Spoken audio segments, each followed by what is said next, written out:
Anak ka sa labas, naunang namatay ang iyong ama o ina, kaysa sa iyong lolo o lola. Pagkatapos, namatay ang iyong lolo o lola nang walang iniwang will. Maaari mo bang kunin ang bahagi na dapat sana ay mamanahin ng iyong namatay na magulang? O dahil non-marital child ka o tinatawag sa batas na illegitimate child, wala ka na bang karapatang magmana? Sa loob ng maraming taon, maaaring hadlangan ang ganitong claim dahil sa tinatawag na Iron Curtain Rule. Pero sa landmark Supreme Court decision na Aquino versus Aquino, nilimitahan at binago ng Supreme Court ang dating interpretasyon sa rule na ito. Ako po si Atty. Claribel Lucila at ipapaliwanag ko ang batas ng malinaw, simple, totoo at para sa lahat.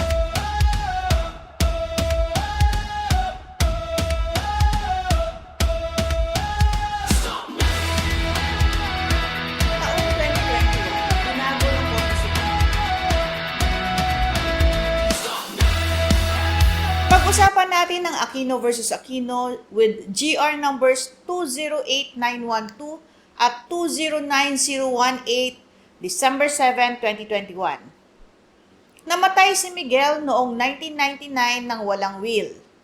Isa sa mga anak niya ay si Arturo. Ngunit naunang namatay si Arturo noong 1978, bago pa man namatay ang kanyang ama na si Miguel.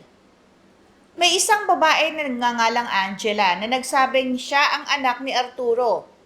Hindi kasal sina Arturo at ang ina ni Angela. Bukod dito, namatay si Arturo bago pa ipinanganak si Angela. Kaya ang claim ni Angela ay, dahil anak siya ni Arturo at naunang namatay si Arturo kaysa kay Miguel, dapat niyang katawanin ang kanyang ama at kunin ang bahaging dapat sana ay mapunta kay Arturo mula sa mga ari-arian ni Miguel. Ito ang tinatawag na right of representation. Sa simpleng paliwanag, kapag ang isang anak ay naunang namatay kaysa sa kanyang magulang, maaaring ang kanyang mga anak ang humalili sa kanyang lugar sa succession o pagmamana, kung umiiral ang mga kondisyon sa ilalim ng batas. Pero kinestyon ng mga tiyuhin ni Angela ang kanyang claim. Dalawa ang pangunahing problema. Una, anak nga ba talaga si Angela ni Arturo?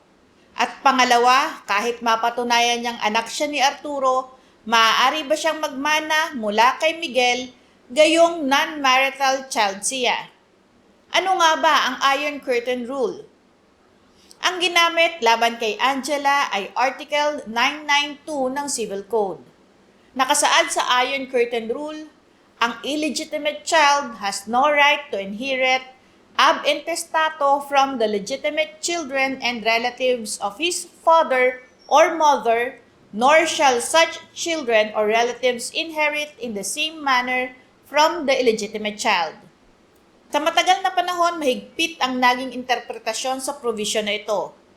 Parang may iron curtain o matibay na harang sa pagitan ng isang non-marital child at ng marital family ng kanyang ama o ina.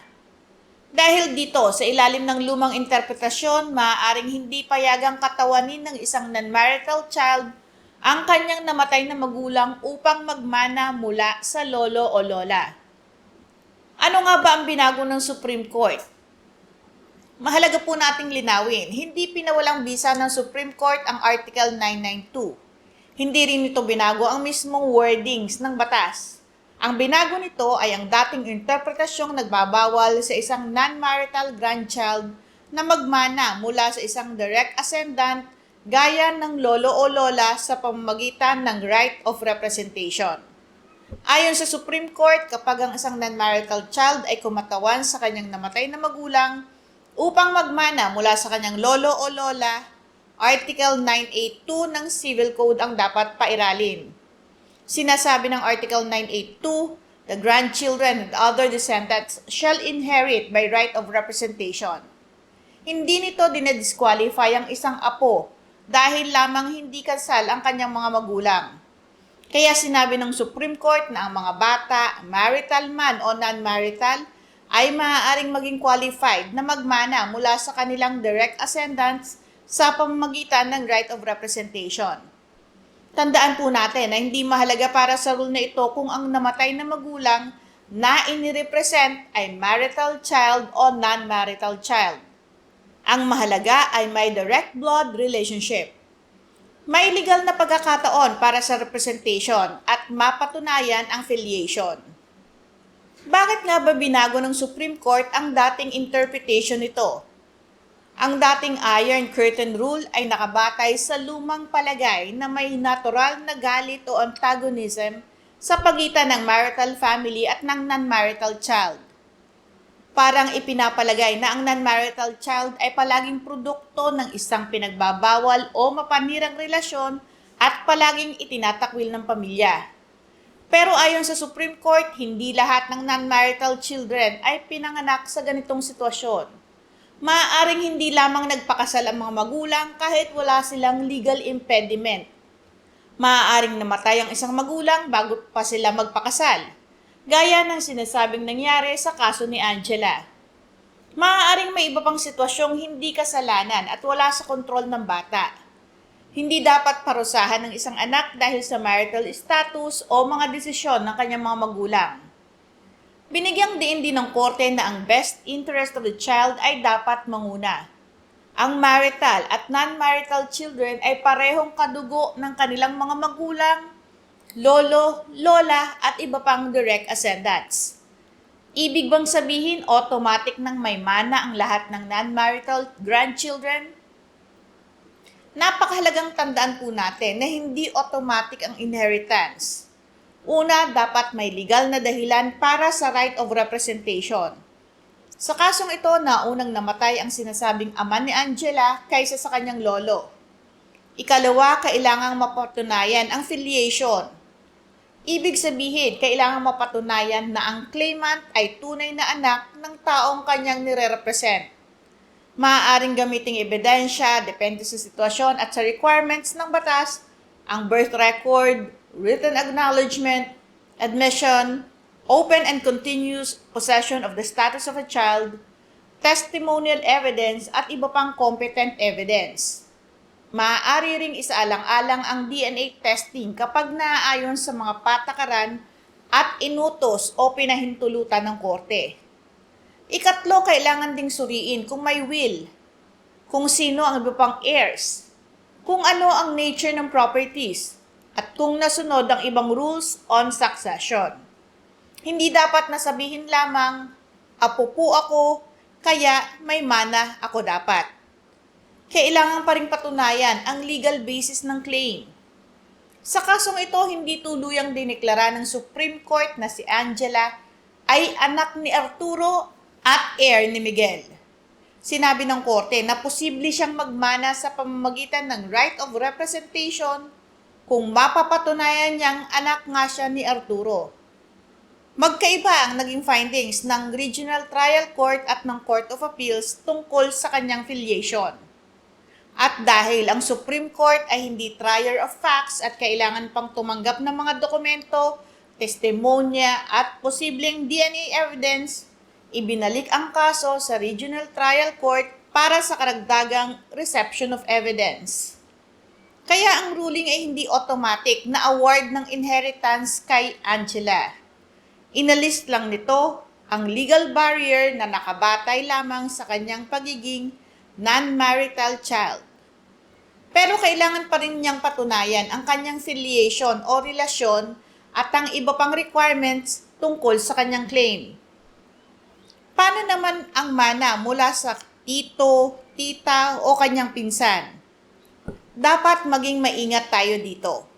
Ang pangunahing ruling sa Aquino versus Aquino ay tungkol sa isang non-marital o illegitimate child na kumakatawan sa kanyang namatay na magulang upang magmana mula sa isang direct descendant, gaya ng lolo o lola.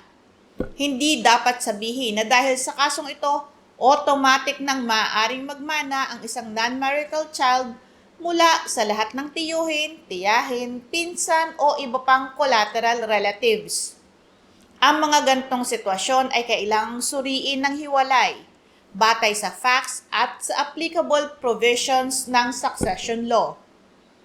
Tatlong mahalagang aral ang matutunan natin sa kasong ito. Una, hindi maaaring alisin ang right of representation ng isang apo dahil lang sa pagiging non-marital child niya. Pangalawa, hindi automatic ang mana. Kailangang patunayan ang filiation at ang lahat ng requirements ng succession. Pangatlo, ang Aquino versus Aquino ay partikular na mahalaga kapag ang isang non-marital child o illegitimate child ay kumakatawan sa kanyang namatay na magulang upang magmana mula sa lolo, lola o iba pang direct descendant. Ang bottom line, kung non-marital child ka at naunang namatay ang iyong ama o ina kaysa sa iyong lolo o lola, hindi ka maaaring i-disqualify sa right of representation dahil lamang hindi kasalang iyong mga magulang. Maaari kang maging qualified na kunin ang bahaging dapat sana ay mapunta sa iyong namatay na magulang. Pero hindi ito automatic. Kailangan mong patunayan ng iyong filiation, ang pagkakaroon ng right of representation at ang iba pang legal requirements. May ganitong sitwasyon ba sa pamilya ninyo? Na unang namatay ang magulang bago ang lolo o lola at ngayon ay kini-question ang karapatan ng apo? I-comment ang general facts ng inyong tanong. Huwag lamang ilagay sa public comment ang buong pangalan, address, confidential documents o sensitibong personal information. I-share ang video na ito sa mga pamilyang kailangang malaman ang kanilang karapatan. At i-follow ang Attorney Bel Lucila Facebook page at mag-subscribe sa ating YouTube channel para sa mas malinaw, praktikal at madaling intindihing paliwanag tungkol sa batas. Patuloy po kayong manood, magtanong at matuto ng tungkol sa batas. Magandang araw po, ako si Attorney Claribel Lucila.